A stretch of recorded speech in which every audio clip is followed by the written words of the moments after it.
party, NDC, violent party. Stop beating women. Okay. So now, where are you guys going now? We can't listen to their statement. This is not a budget, so they are coming to read a statement and go.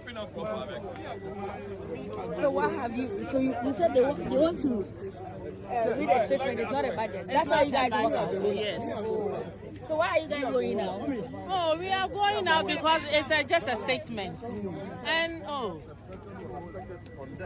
When it happened almost 2 weeks ago, we saw women being battered. We saw a gentleman being attacked by civilians right before the eyes of Ghana Police Service. It's been almost 2 weeks, and we haven't seen sufficient arrest and prosecution. When the police officer unfortunately assaulted a journalist, right on that same day, action was taken against him. But right before the very police, when civilians attacked fellow civilians, to date, we haven't seen any assertive action being taken. The president has not condemned. We must root out electoral violence out of our democracy. It is believed that you already have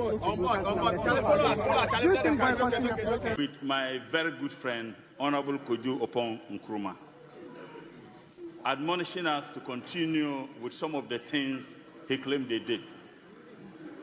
I don't think that if you are really a patriot and a Democrat, there's nothing wrong with even continuing with things that the previous administration did. But one thing, Mr. Speaker, he failed to acknowledge that at least we didn't continue with the corruption. We didn't.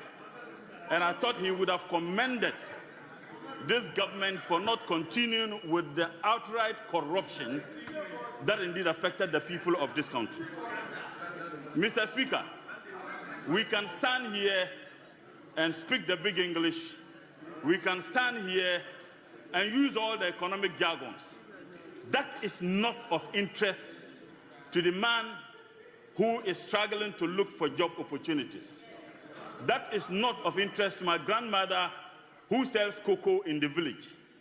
That is not an interest to the woman who sells kelewele in Kojo Opon Nkrumah's constituency. What is of interest to the ordinary Ghanaian is how they feel. But let me also state, Mr. Speaker, in terms of governance, if you read the 2017 financial statement, and I urge my brother and others to go and read that financial statement, every single paragraph in that statement, they talked about corruption and how they were going to fight corruption. By the time we had the mid-year budget for 2017, they started removing the word corruption from the financial statement. By the time we had the 2020 budget statement, the word corruption was mentioned only once. Because instead of fighting corruption, they were fighting anybody who was fighting corruption. And that is the reason.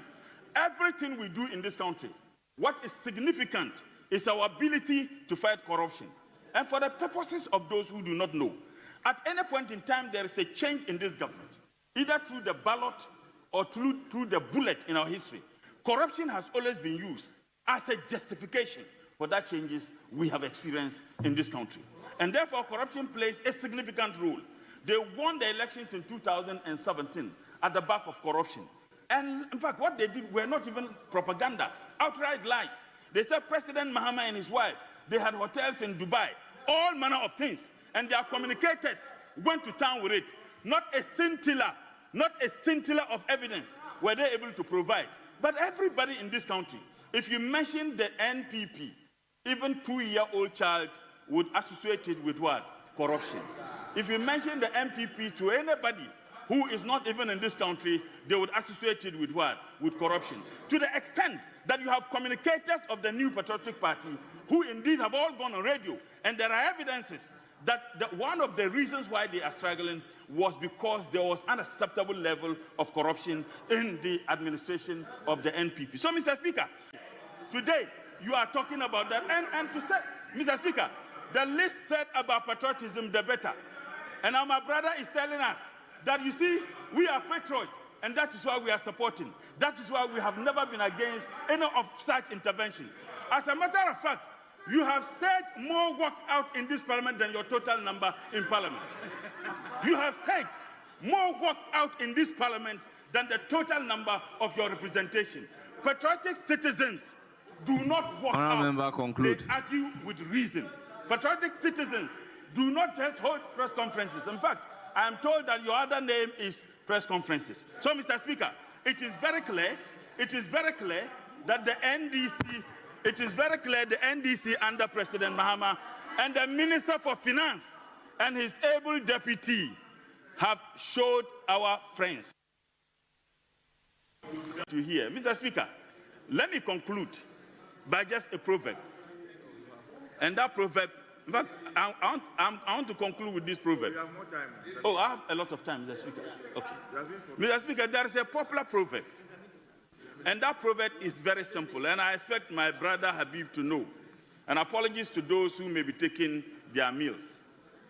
That when you sleep with an itching anus, you wake up with smelling fingers.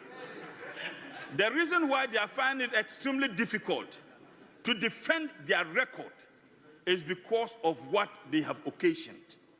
And he, my good friend, Honorable Kojo Apon Nkrumah, was an active participant in the mess that was created, a mess which we are still trying to clean. And in fact, what we are doing now, we have not even applied the second year. It is just the first year. And the first year is intended to clean the mess that was created. By the time we finish and we get to the second year and the third year, the people of this country will say, our good friends in MPP, bye-bye you. But let me